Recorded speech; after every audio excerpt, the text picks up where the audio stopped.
Baik, Assalamualaikum warahmatullahi wabarakatuh.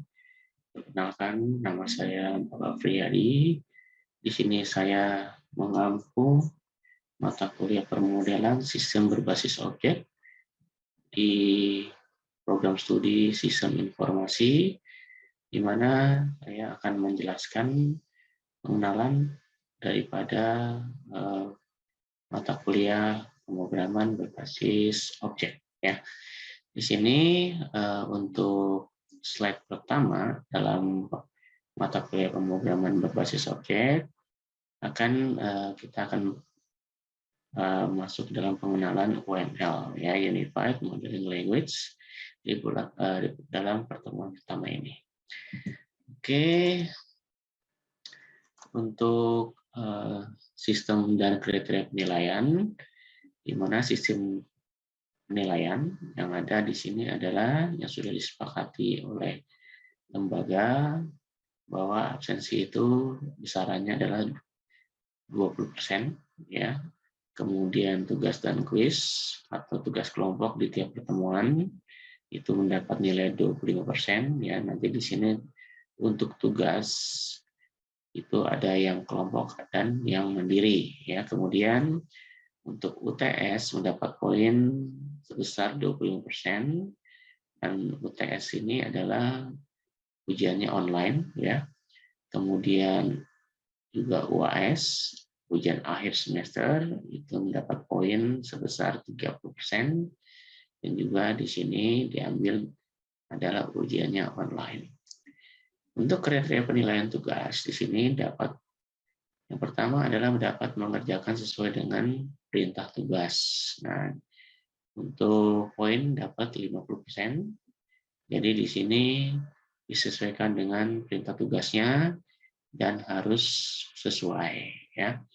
Kalau ingin mendapat poinnya 50%, ya. Jadi kalau seandainya kurang sesuai dengan perintah tugas, maka kemungkinan akan berkurang nilai poinnya, ya. Kemudian dapat menganalisis dan menjelaskan deskripsi dan membuat diagram UML, mendapat poin 25%. Dan juga selanjutnya untuk poin yang ketiga, dapat mengerjakan tugas dengan baik sesuai dengan tujuan dan tepat waktu dan dapat bekerja sama, ya. Jadi di sini untuk tim, ya, jadi jangan sampai Anda saling mengandalkan untuk pengerjaan tugas, ya. Jadi saling dapat bekerja sama, ya. Oke, untuk selanjutnya apa itu UML di sini?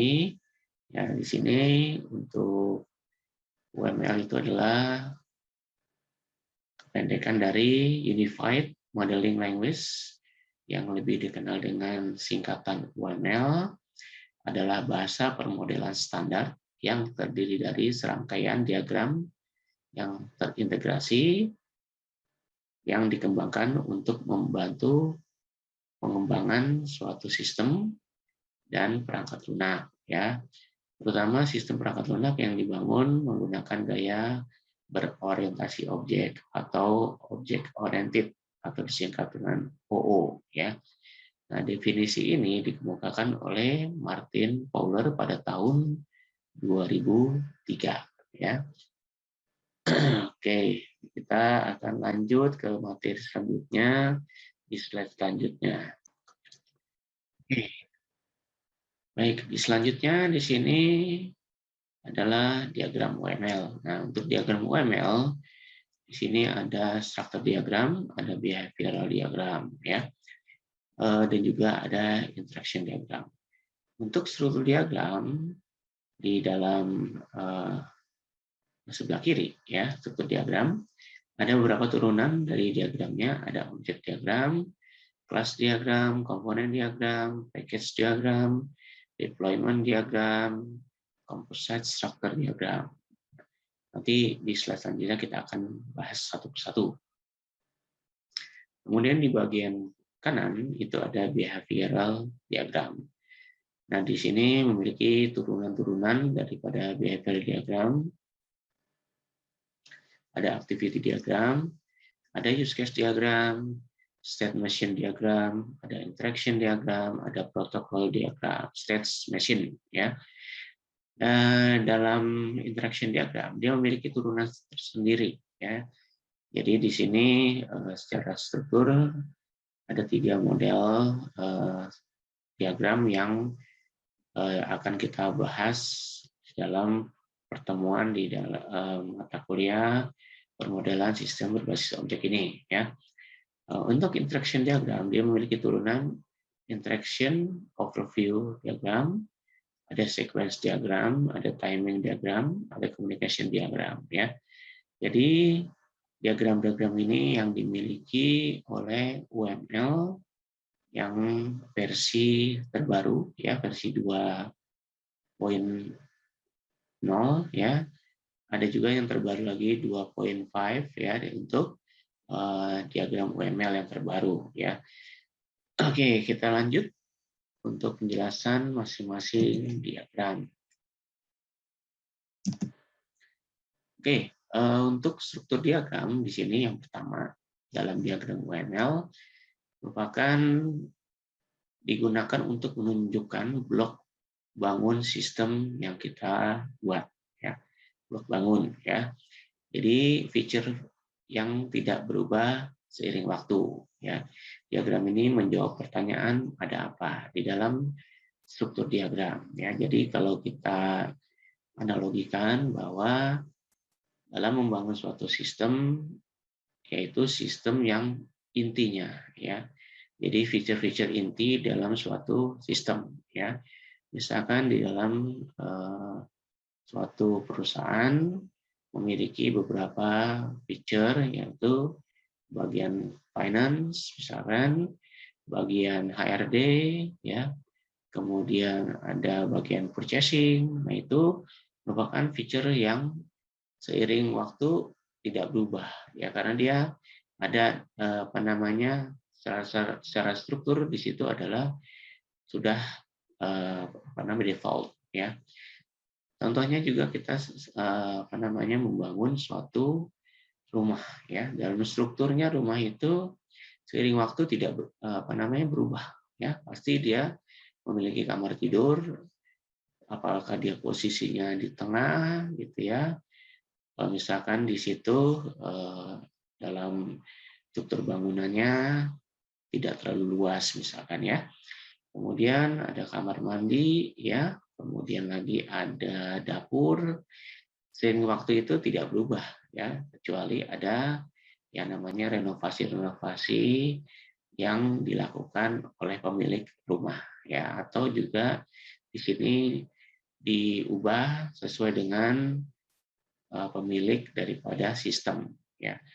Nah, kemudian ada apanya di situ adalah ada apa di feature-feature apa saja yang ada di dalam sistem tersebut ya.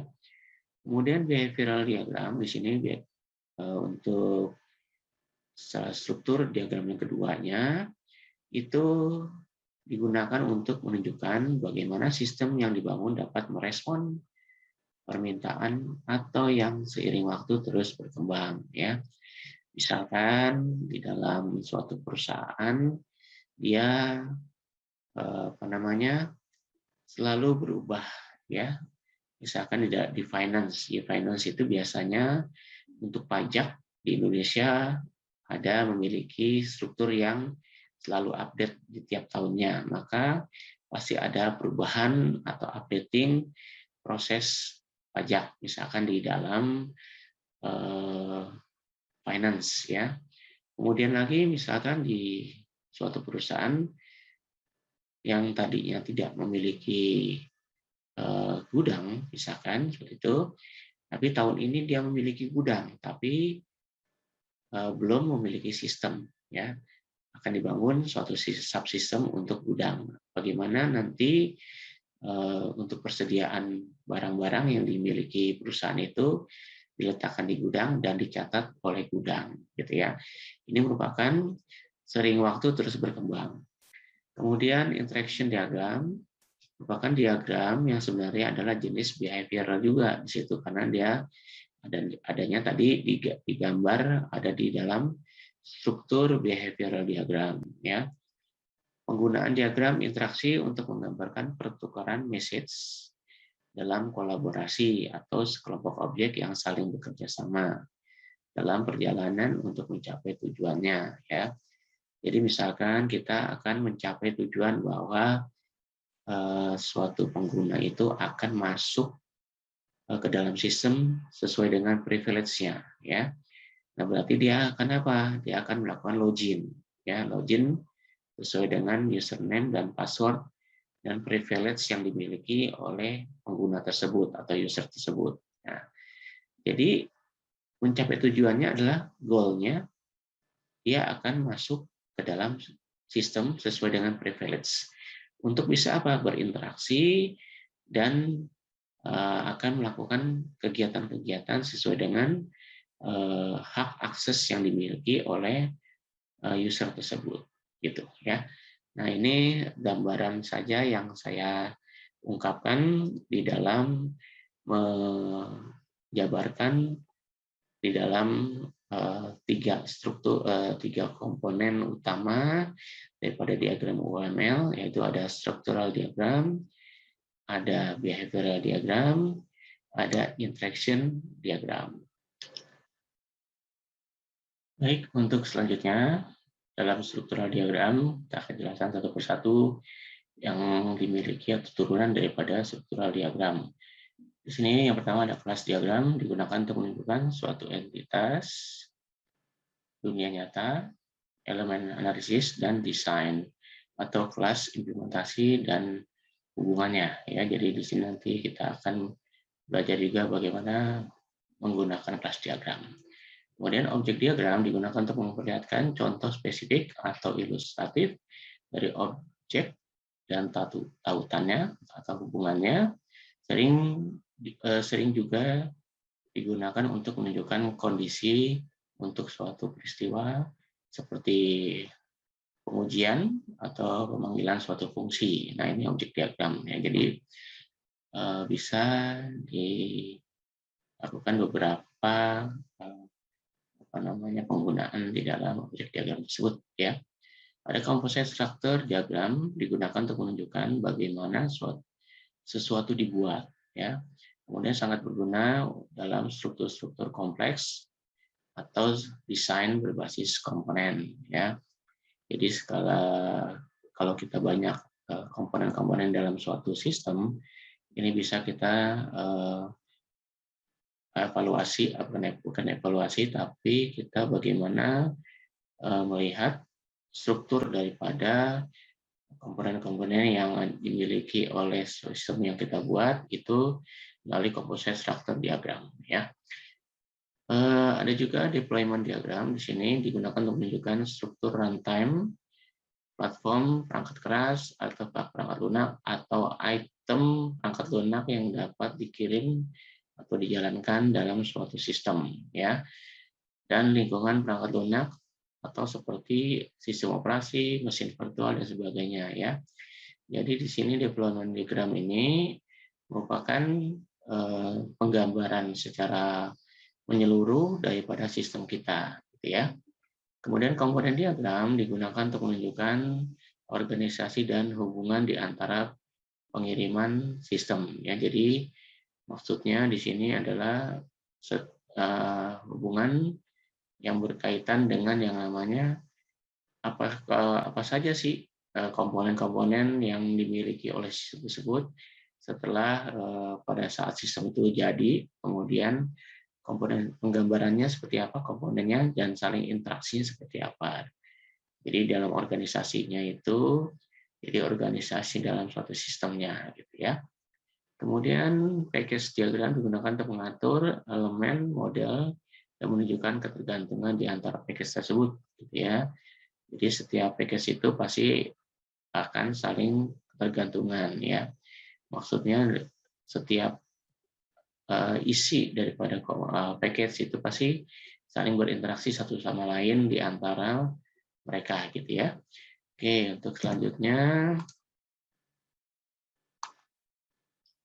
behavioral diagram. Nah, sini behavioral diagram itu yang pertama ada diagram activity, ya, atau activity diagram digunakan untuk memperlihatkan aliran dan atau aliran kontrol dari suatu fungsi, ya.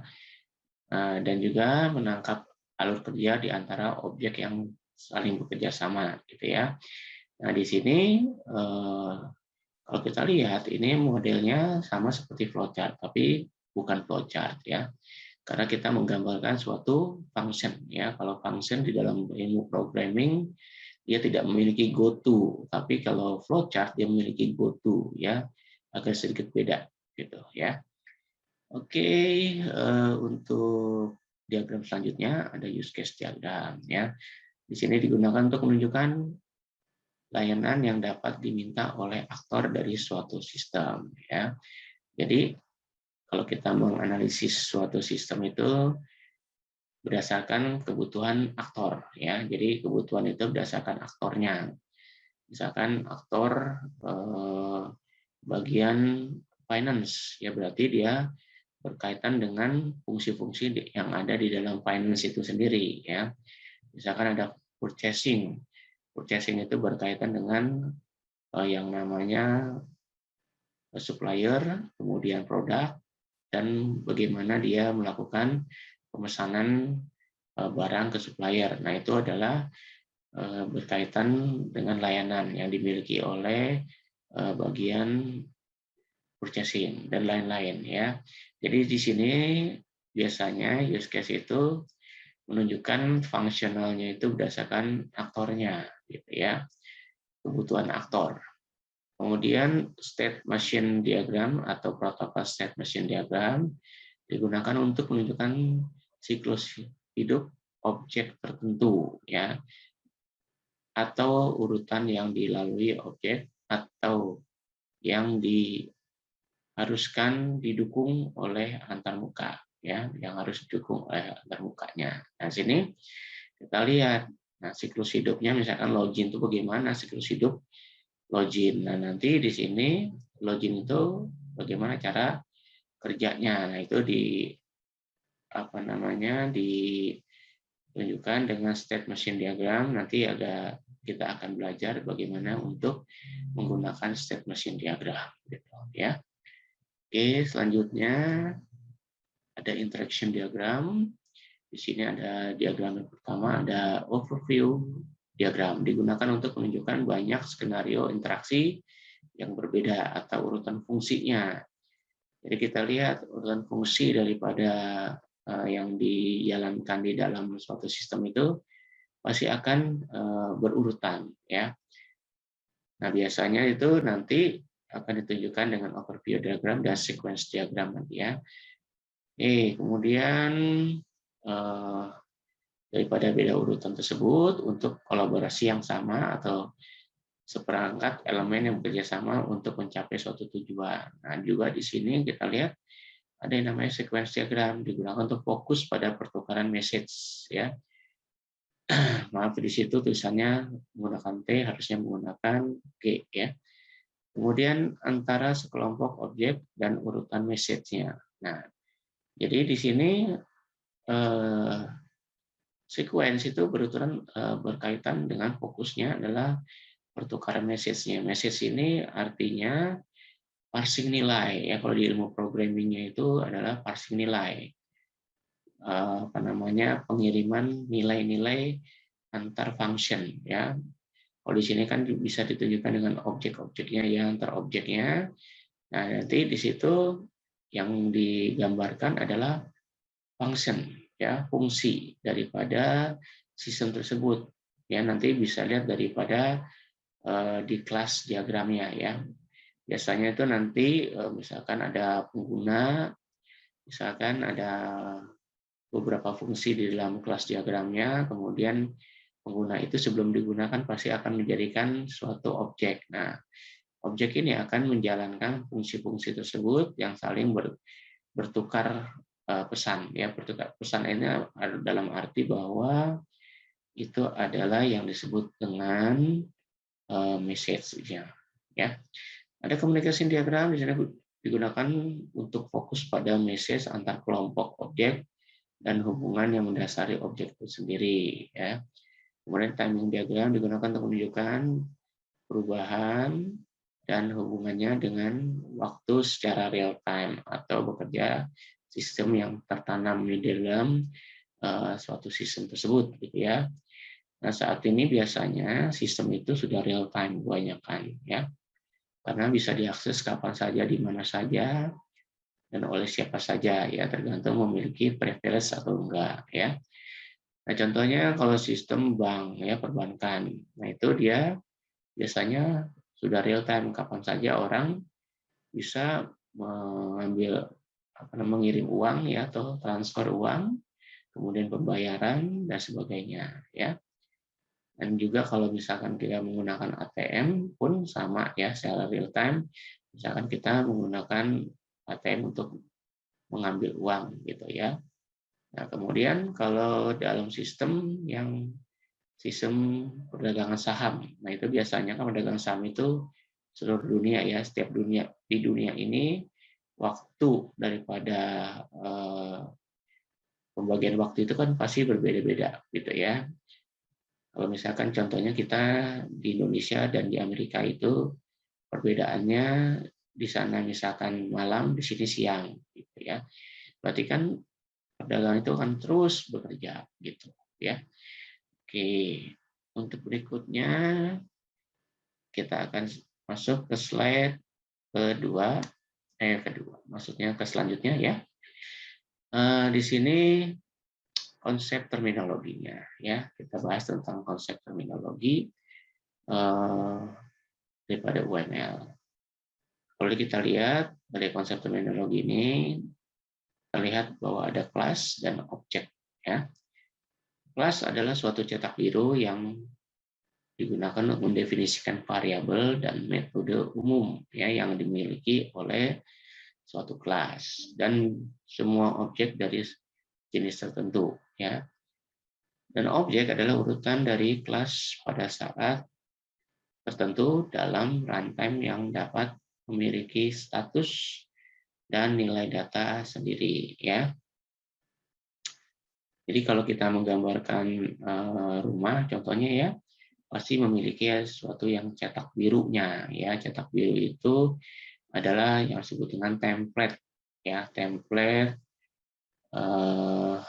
atau yang di sini kalau kita menggambarkan rumah itu arsitekturnya, ya, arsiteknya. Nah, arsitekturnya di sini dia menggambarkan struktur rumahnya. Nah, itu dia cetak biru. Nah, kelas di sini kalau kita gambarkan, kalau di bawah merupakan suatu cetakan, ya, seperti cetakan kue contohnya. Nah, cetakan kue ini memiliki struktur, ya.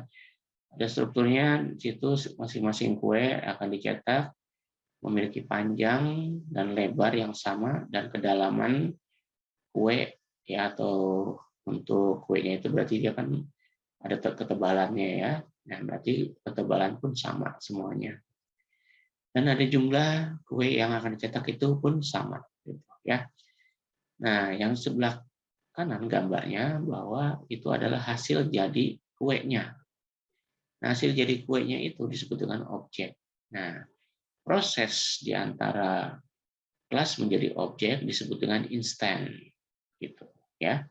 Nah, nanti memiliki nilai tersendiri setiap objeknya, ya. Kenapa di sini kalau lihat dari contohnya sebelah kanan ada kue, nah, kue itu memiliki rasa, ya. Atau di sini bisa juga kalau misalkan Anda kreatif memiliki warna kuenya, gitu ya. Nah, itu nanti bisa menjadi nilai yang berbeda di antara kue-kue atau objek-objek yang sudah jadi dari cetakan kue tersebut, gitu, ya. Oke. Untuk berikutnya, oke. Untuk berikutnya adalah kelas dengan atribut dan behavior, ya. Atribut di sini merupakan member atau variabel yang dimiliki oleh kelas. Nilai datanya bisa ditentukan di objek. Kemudian behaviors, perilaku dari suatu objek dinyatakan dalam operation atau metode atau fungsi, ya. Nanti nilainya bisa, atribut itu bisa ditentukan dari pada objeknya. Nah, kemudian di sini ada contoh, ada kelas manusia. Nah, kelas manusia memiliki atribut, contohnya nama dengan tipe data string, kemudian umur dengan tipe data integer. Kemudian di sini ada fungsinya, ya, bagaimana behavior-nya atau perilaku daripada manusia. Manusia bisa berjalan, bisa berlari, ya contohnya. Nah, di sini ada tipe datanya integer, kemudian lari juga integer, ya.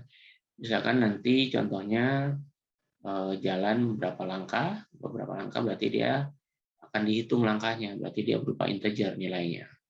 Kemudian lari, misalkan berapa kilometer per jam larinya, itu juga berupa angka, ya, tipe datanya integer. Nah, ini adalah behavior-nya. Kemudian di sebelah kanan itu ada objek, berarti objek itu memiliki nilai.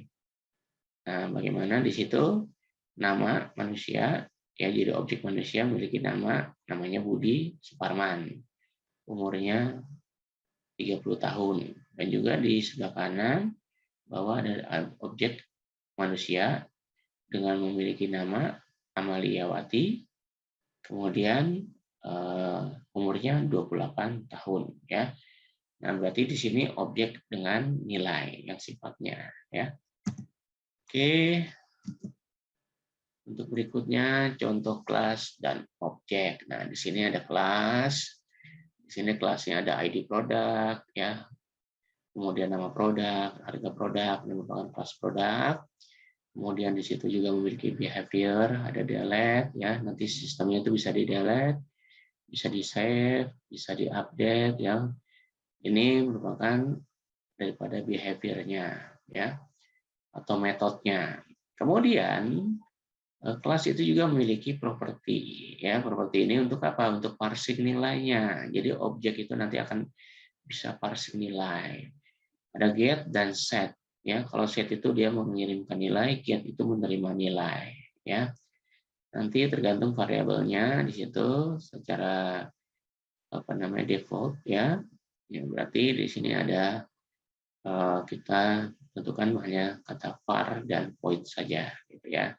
Yang penting di situ kita bisa mengirimkan suatu nilai di dalam objek yang nanti akan kita bangun di dalam sistem, ya.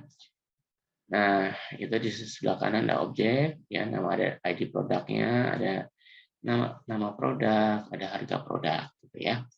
Oke, selanjutnya dari karakteristik pemrograman berorientasi objek, dia memiliki karakteristik, ya. Apa saja sih karakteristiknya yang dimiliki pemrograman berorientasi objek? Di sini ada yang disebut dengan enkapsulasi, yaitu mekanisme menyembunyikan suatu proses dalam sistem untuk menghindari interferensi dan menyederhanakan penggunaan sistem itu sendiri. Ya, contohnya tombol on off dalam pengaturan suhu pada AC, ya, atau remote AC. Nah, kita nggak langsung langsung ke AC-nya, ya. Misalkan AC-nya itu ditempatkan di tempat yang tinggi, berarti kita harus naik dulu ke atas untuk bisa mengakses. Tapi di sini dengan cara menyembunyikan suatu prosesnya di situ untuk on off, pengaturan suhu, ya, pengaturan kecepatan kipasnya untuk supaya lebih dingin, ya, itu dia nggak langsung kita bisa akses. Berarti tanpa remote itu tidak bisa diakses untuk AC-nya.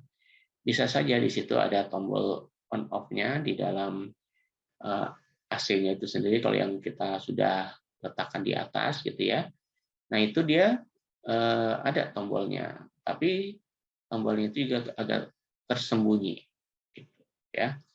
Supaya apa? Supaya orang yang tidak berkepentingan tidak bisa mengaktifkan AC. Kemudian ada enkapsulasi di sini berarti membungkus kelas, menjaga apa-apa saja yang ada di dalam kelas tersebut baik metodenya ataupun atributnya, ya, agar tidak dapat diakses oleh kelas lainnya. Nah, kemudian di sini kita lihat lagi di sini ada level akses kelasnya itu sendiri, ya, yang terdiri dari public, protected, ada private. Nah, dalam enkapsulasi data dapat dilakukan dengan cara mendeklarasikan instant variable sebagai private, ya, kemudian mendeklarasikan metode di dalam kelas itu memiliki sifat public untuk mengakses variabel tersebut, gitu ya.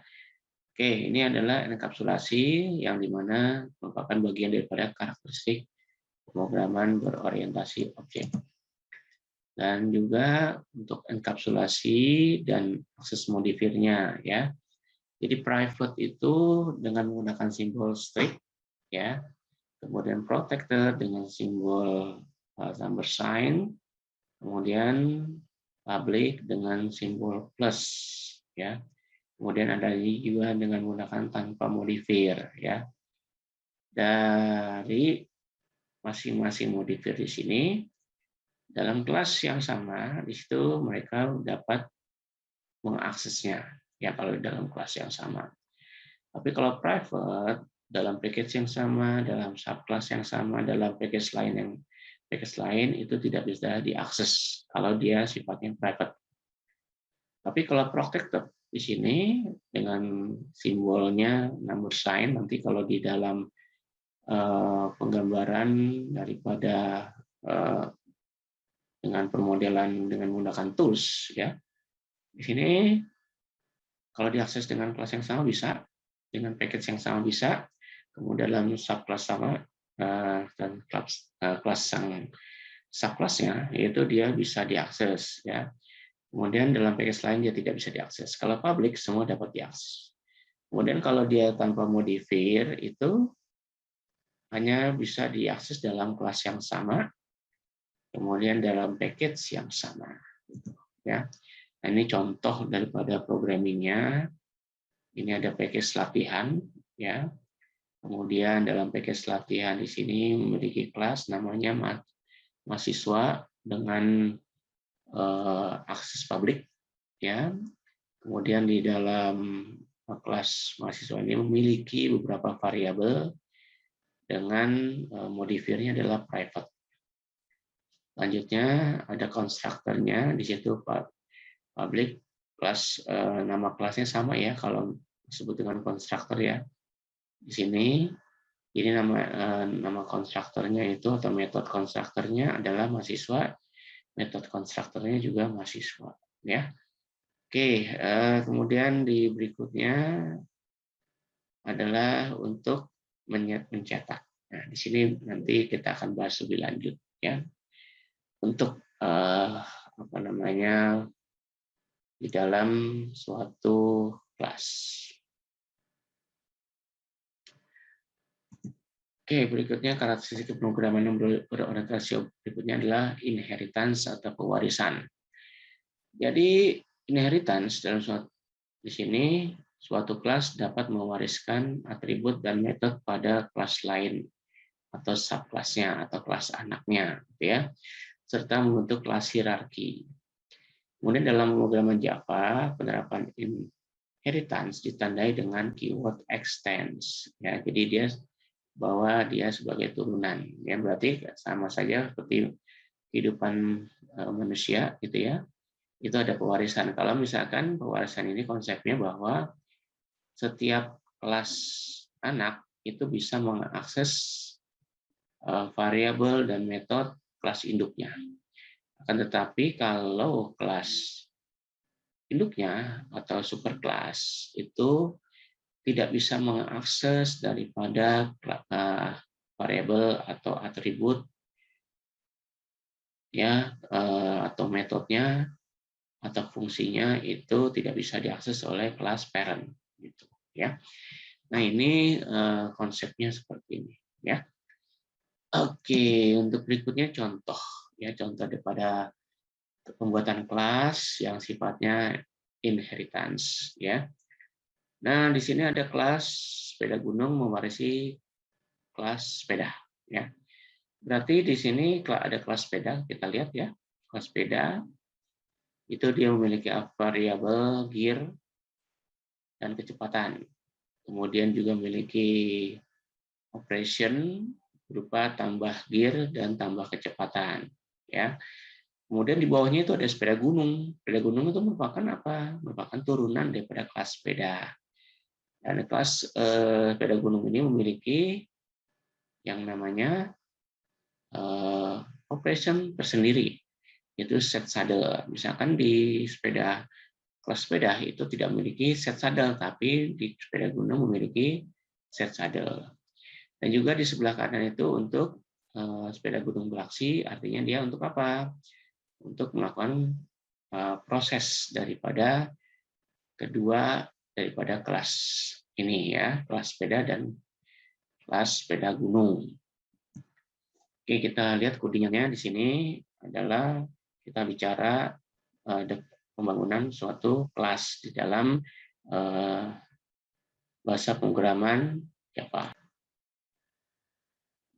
Oke, di sini kita gunakan tadi bahasa pemrograman Java, ya. Kemudian public kelasnya, ya, namanya sepeda, ya, secara publik, ya. Kemudian dia memiliki tipe datanya integer untuk dua variabel, kecepatan dan gear. Kemudian di sini ada dua metode, ubah gear dan tambah kecepatan, ya. Di mana masing-masing di sini ada yang namanya parameter, ya. Parameter untuk apa? Untuk nampung nilai. Ya, di sini untuk nampung nilai juga. Di sini ada proses dan ada untuk pencetakannya. Ada proses dan pencetakannya. Nah, sini ada kelas sepeda gunung. Di sini kalau kita lihat, ya, itu ada kelas sepeda gunung, kemudian extend sepeda. Artinya bahwa sepeda gunung merupakan turunan daripada kelas sepeda, ya. Nah, kita juga di sini kita lihat bahwa kita mengatur daripada set saddle-nya untuk metodenya. Di situ juga ada parameternya untuk nilai saddle-nya, ya. Kemudian dicetak. Ya, kemudian lagi di sini ada kelas sepeda gunungnya merupakan main metodenya, metode utamanya atau untuk operasinya, bahwa di sini kita akan membuat objeknya dulu, ya, dengan cara perintahnya sepeda gunung SPD sama dengan new sepeda gunung, yang artinya bahwa kita akan membuat suatu objek dengan nama SPD, ya, dengan kata kunci new. Itu adalah kata kunci yang digunakan untuk membuat objek. Kemudian cara mengaksesnya gimana? Di situ kita gunakan objeknya untuk mengakses. Misalkan SPD titik tambah kecepatan. Walaupun kita lihat di sebelah kiri bahwa tidak memiliki yang namanya metode tambah kecepatan dan metode ubah gear. Tapi tadi secara harfiah, ya, bahwa setiap kelas anak dapat mengakses kelas induknya. Nah, makanya di sini kita akan melakukan pengaksesan kelas induknya, ya. Objek daripada induknya itu adalah metode tambah kecepatan dan ubah gear, ya. Di sini kita mau kecepatan 10, ubah gear 2. Dan juga di sini juga ada yang namanya perintah untuk SPD titik set saddle untuk apa? Pengaturan saddle-nya atau tempat duduk daripada sepedanya, gitu, ya. Oke. Karakteristik berikutnya adalah yang disebut dengan polymorphism. Suatu objek dapat memiliki bentuk, ya. Jadi suatu objek dapat memiliki banyak bentuk di sini, ya. Bentuknya banyak, ya. Kemudian terdapat dua implementasi dari konsep polymorphism, yaitu ada overloading dan overriding. Kalau overloading, penggunaan satu nama untuk beberapa metode yang berbeda parameter. Kalau overriding terjadi ketika deklarasi metode subclass persis sama dengan metode dari superclass-nya, ya. Oke, ini merupakan bagian daripada polymorphism, ya. Oke, selanjutnya kita akan contohkan untuk kelas lingkaran di sini. Nah, di situ ada beberapa metode yang ada di dalam kelas lingkaran dan memiliki banyak parameter berbeda, ya. Yang pertama dia konstruktor, ya, di sini. Kemudian ada parameternya, ya, hanya satu, namanya diagram. Kemudian metode berikutnya ada X dan Y-nya, ya. Kemudian lagi ada warna dan nama lingkaran. Nah, ini adalah bagian daripada polymorphism. Satu metode memiliki banyak bentuk, ya. Artinya di sini parameternya yang berbeda-beda satu sama lainnya. Nah, ini disebut dengan polymorphism sebutnya. Polymorphism yang sifatnya overloading, ya. Kalau overriding di sini yaitu memiliki nama yang sama dengan nama kelasnya.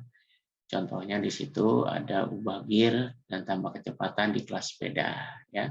Tapi kalau kita lihat di sini di sepeda gunung dia apa? Memiliki nama yang sama, ubah gear juga. Berarti dia apa? Overriding, ya. Oke.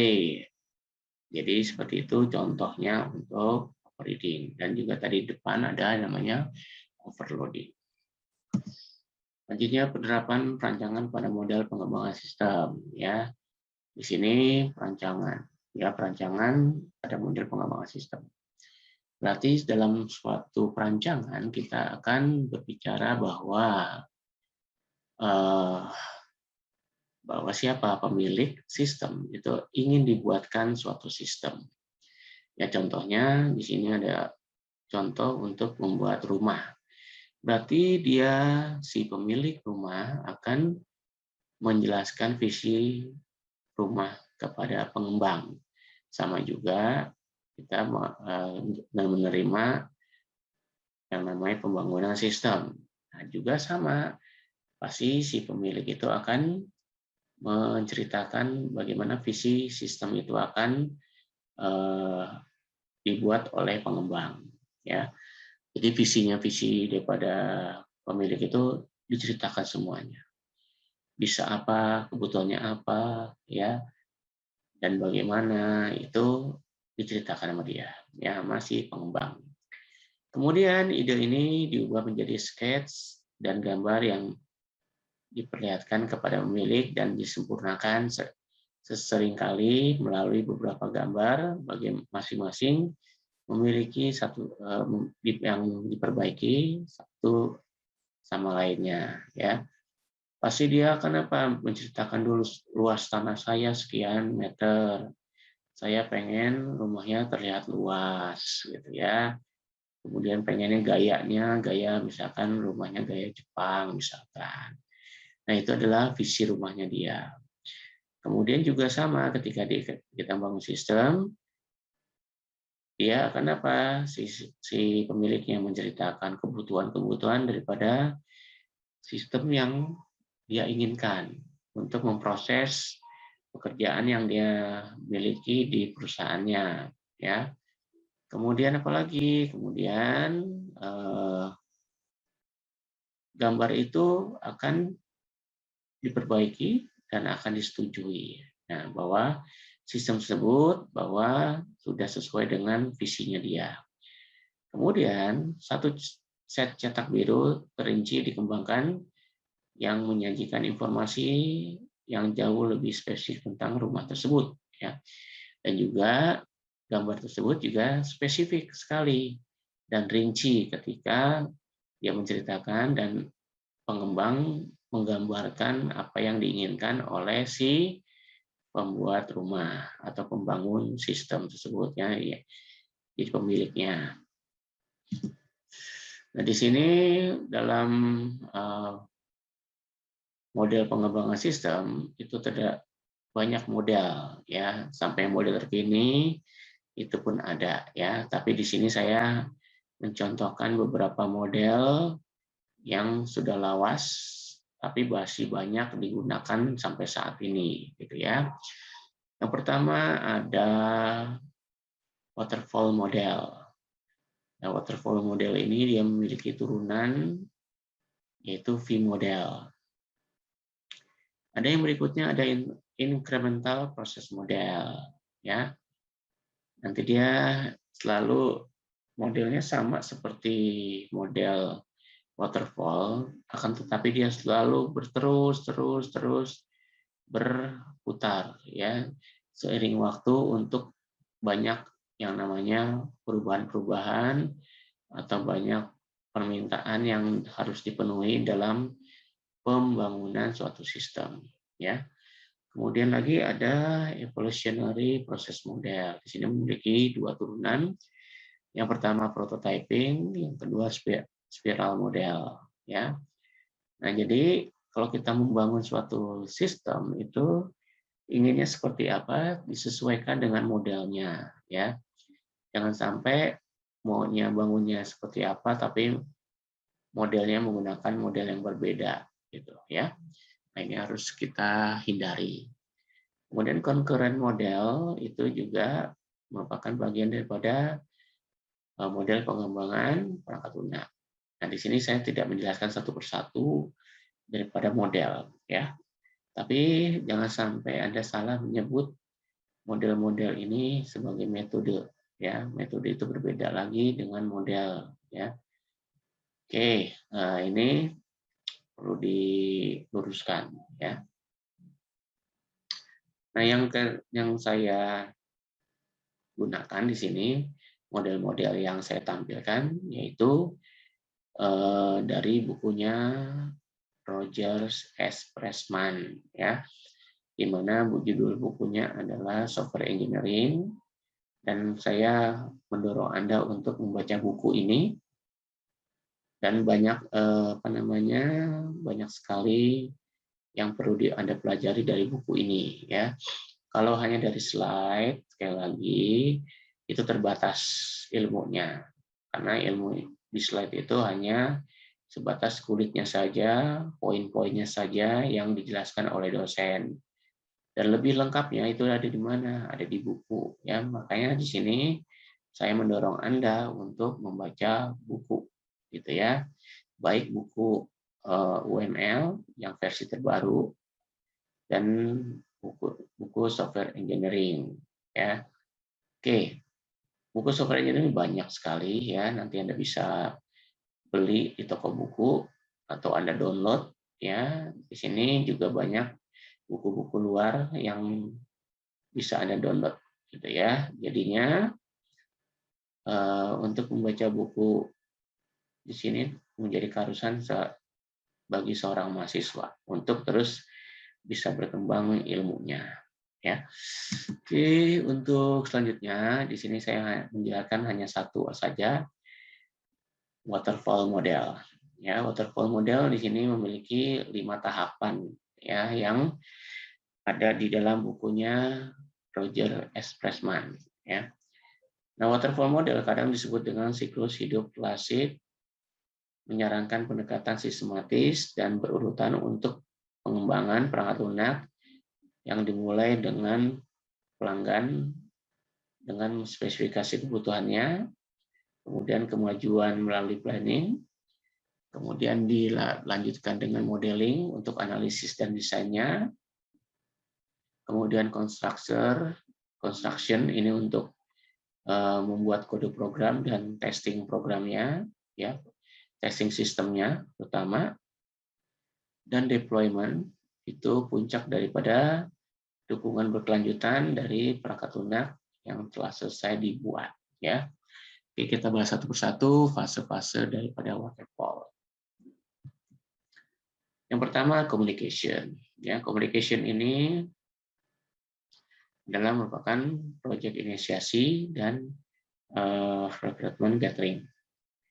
Di sini berarti memahami dan mencapai tujuan yang ingin dicapai. Ya, berarti sistem analis itu harus memahami dan mencapai tujuan yang ingin dicapai daripada pemilik yang tadi sudah diceritakan visi-visinya pemilik, ya, kemudian menginisiasi proyek seperti menganalisis permasalahannya, apa saja permasalahan yang dimiliki klien, kemudian mengumpulkan data-data yang diperlukan karena setiap pembangunan suatu sistem perlu data, ya, perlu data-data. Nah, sini jangan sampai Anda nanti sebagai mahasiswa untuk skripsi yang mengambil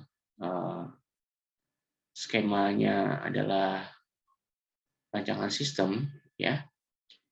Nah, ini harus tidak memiliki data, itu hal yang salah, ya. Kemudian mendefinisikan fitur dan fungsi dari aplikasi, ya. Berarti dia akan mendefinisikan fitur-fitur apa saja sih yang dimiliki oleh sistem tersebut, ya. Kemudian mengumpulkan data terhadap tambahan untuk sebagai pendukung. Kemudian yang kedua adalah planning. Di sini dia tercakup adalah estimasi, ya, estimating atau estimasi, kemudian scheduling atau perencanaan schedule, ya, kemudian lagi trackingnya, ya. Jadi di sini estimasi tugas-tugas teknis yang akan dilakukan, ya, apa saja, siapa saja, misalkan sistem development-nya itu membagi ke dalam bagian-bagian, misalkan programmernya berapa orang, kemudian lagi operatornya berapa orang, database administratornya berapa orang, kemudian yang mengerahkan servernya berapa orang, ya, kemudian lagi sistem analisisnya berapa orang. Nah, ini harus dilakukan sumber daya atau tugas-tugas yang akan dilakukan, ya.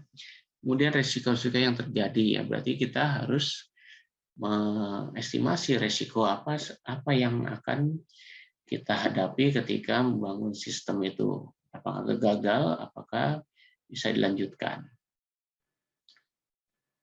Kemudian di sini sumber daya yang diperlukan dalam membuat sistem itu harus jelas, ya, sumber daya apa saja. Kemudian sumber daya itu baik hardware, software, kemudian baik juga di situ orangnya, gitu, ya. Kemudian produk kerja yang ingin dihasilkan itu seperti apa juga harus ditentukan dalam planning ini.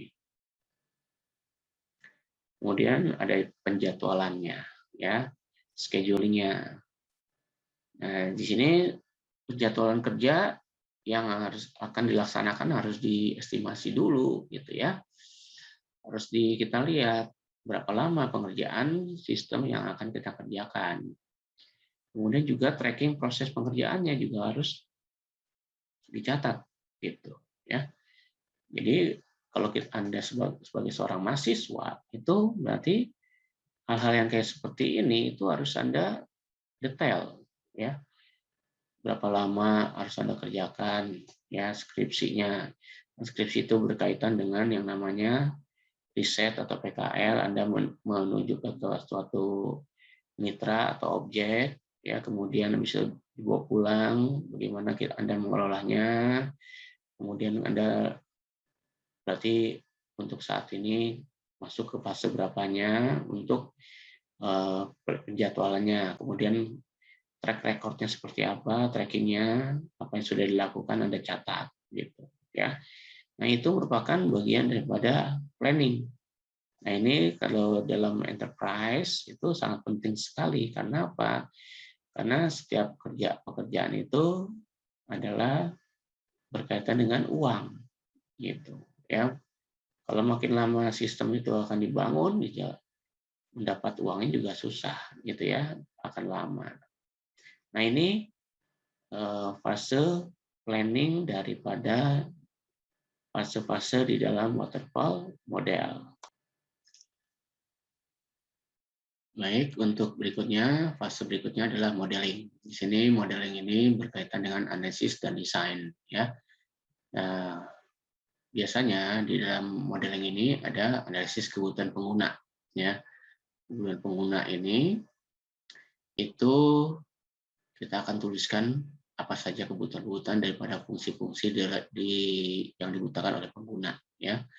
Kemudian berfokus pada perancangan struktur data, kemudian arsitektur softwarenya, kemudian tampilan interface-nya dan algoritma programnya, ya. Jadi di sini setiap sistem itu harus memiliki algoritma, di mana algoritma itu adalah suatu bentuk daripada yang akan bisa kita bangun untuk programnya, ya. Oke, berikutnya untuk fase berikutnya ada construction, ya. Construction di sini berkaitan dengan code and test, ya. Proses penerjemahan bentuk desain menjadi kode program atau bentuk bahasa yang dapat dibaca oleh mesin. Jadi, dalam hal ini, desain-desain yang sudah kita bangun di atas itu harus bisa diterjemahkan oleh programmer, gitu ya, untuk bisa apa? Bisa dia untuk implementasi ke dalam bahasa pemrograman, ya. Oke, nanti tergantung daripada maunya implementasi apakah ke base web atau ke mobile webnya, mobile programmingnya, ya. Nah, juga misalkan dia hanya terinstall pada komputer desktop saja, ya, untuk bisa dijalankan oleh si karyawan atau usernya hanya bisa diakses oleh karyawan hanya di kantor saja, gitu ya. Tadi tidak bisa dikerjakan di rumah, gitu ya. Tapi kalau misalkan pekerjaan itu bisa diakses di mana saja seharusnya, ya, tapi di sini tergantung kebijakan perusahaannya. Kemudian dilakukan pengujian terhadap sistem dan juga kode yang sudah dibuat, gitu ya. Nah, dalam pengujian di sini itu secara umum ada dua model, ya. Yang pertama yaitu yang namanya black box testing, ada juga yang namanya white box testing, ya.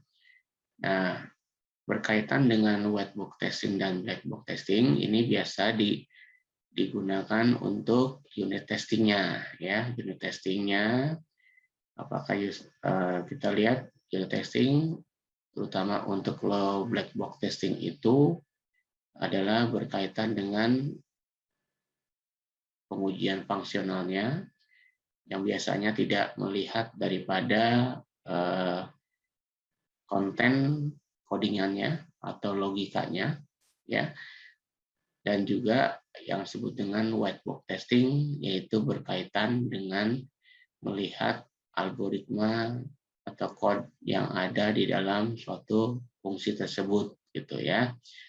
Dan akan tetapi di sini Anda bisa mengembangkan yang namanya pengujian-pengujian yang ada di dalam pengimplementasian berupa website ataupun mobile, ya. Nah, biasanya kalau website itu dia pengujiannya berkaitan dengan performa testing, ya, kemudian lagi bicara dengan security testing, ya, dan sebagainya. Ya, nanti Anda bisa belajar lebih lanjut mengenai web testing, ya. Kemudian lagi ada yang namanya mobile testing. Nah, itu berkaitan juga sama seperti web testingnya, ya, dan mengenai performa, security dan sebagainya, ya.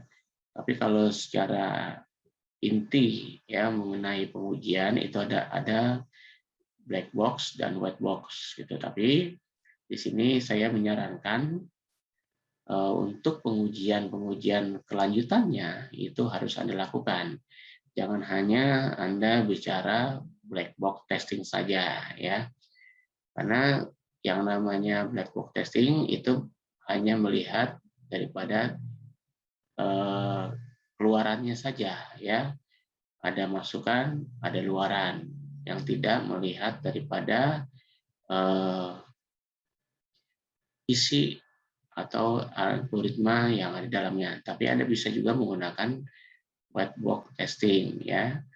Dan juga di sini itu bagian daripada unit, ya, yang biasanya dikerjakan pada saat pembangunan awal-awal sistem, ya, awal programnya dibangun, kemudian itu ada pengujian-pengujian yang berkaitan dengan unit testingnya. Akan tetapi kalau udah jadi programmingnya, Anda harus uji.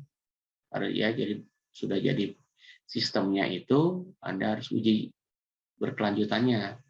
Yang kalau misalkan diimplementasi dalam bentuk web, ya kita uji dengan web testing, kemudian lagi dengan pengujian yang namanya mobile kalau dia diimplementasi ke dalam mobile test model mobile programmingnya, gitu ya, mobile sistemnya. Oke, mungkin itu yang berkaitan sama testingnya, ya. Nanti Anda fokus ke beberapa yang sudah saya jelaskan untuk dibaca-baca lagi bukunya, gitu ya. Oke, baik, untuk fase berikutnya di sini ada deployment. Deployment ini ada delivery, ada support, ada feedback, ya. Jadi yang perlu Anda tahu bahwa di sini di dalam deployment itu mengimplementasi software ke customer, ya. Jadi suatu sistem yang sudah jadi softwarenya itu kita akan menyerahkan ke customer.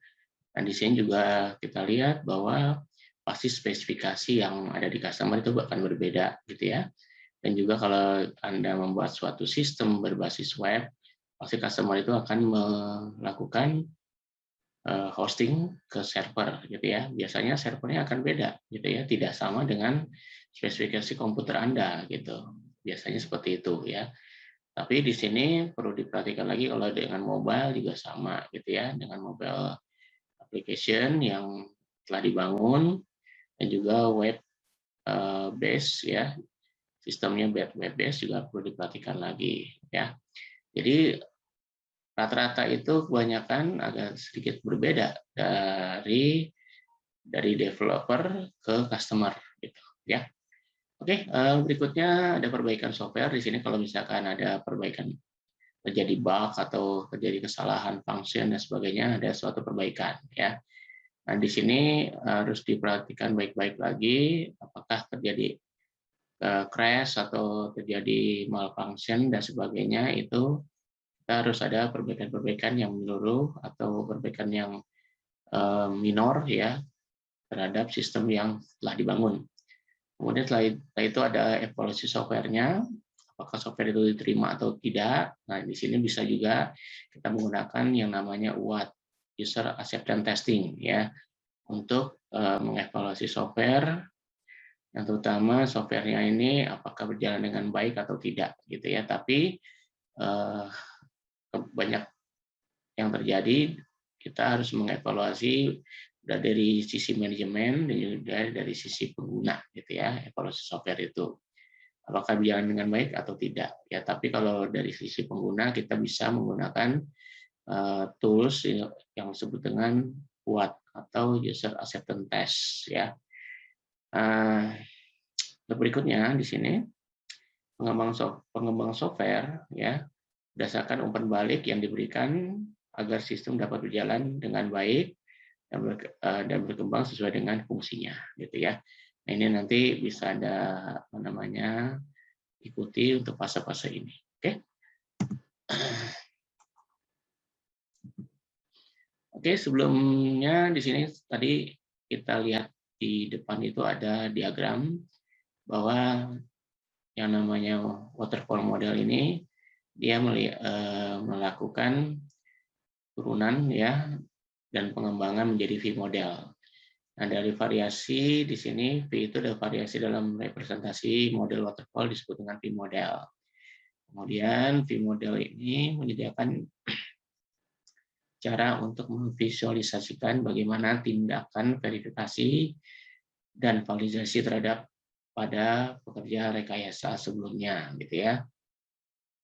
Yang berarti kalau di waterfall model itu baru sama sekali. Kalau di dalam V-model ini dia bisa untuk pengembangan selanjut sistem tersebut, gitu ya, atau evaluasi-evaluasi. Oke, baik. Untuk V-model di sini kita bisa lihat bahwa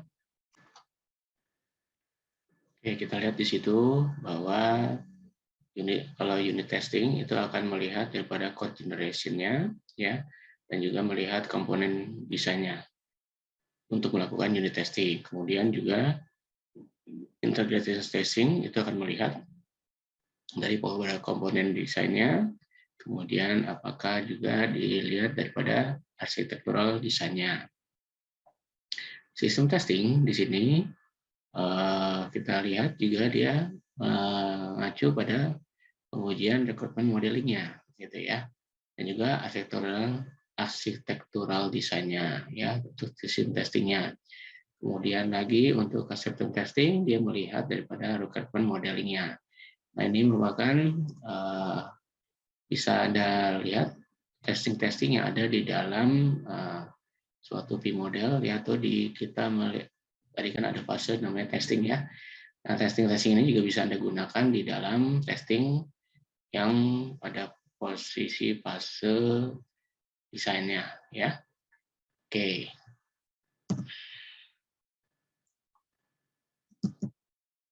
Oke, dalam perjalanan desain sistem informasi terdapat beberapa model analisis yang seiring waktu terus berkembang, di mana di sini kalau kita bicara data flow diagram itu berarti model analisisnya adalah data oriented.